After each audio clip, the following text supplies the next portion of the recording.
আসসালামু আলাইকুম। এটা যে আমরা এখন ট্যাবি ক্লিয়ারেন্স অ্যাডজাস্ট করবো, এটা 0.5 দিয়ে অ্যাডজাস্ট করবো। ইনটেক যেটা ইনটেকটা আমরা 0.5 দিই, এটা অনেক পরিমাণ লুজ, দেখতে পাচ্ছেন এটা অনেক লুজ। আমরা এখন অ্যাডজাস্ট করবো। ফ্রি রাখতে হবে, হ্যাঁ টাইট দেওয়ার পরে এরকম ফ্রি থাকবে, যে ফ্রি প্লে থাকতে হবে। আপনি গ্যাস দিয়ে অ্যাডজাস্ট করলে অবশ্যই ফ্রি প্লেটা অ্যাডজাস্ট করে দিবেন।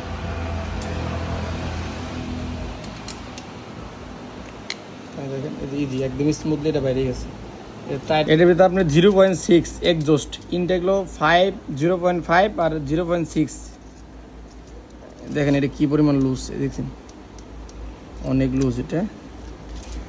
তো অবশ্যই আপনারা একদম অ্যাডজাস্ট করতে গেলে এটা অল টাইম ফ্রি প্লে রাখবেন।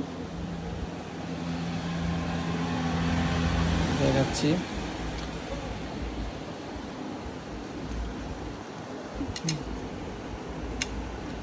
এই যে ফ্রি প্লেটা আপনি রাখতে হবে। হ্যাঁ এই যে এখন দেখেন একদম 100 ফলস নাই বলে চলে। ওকে।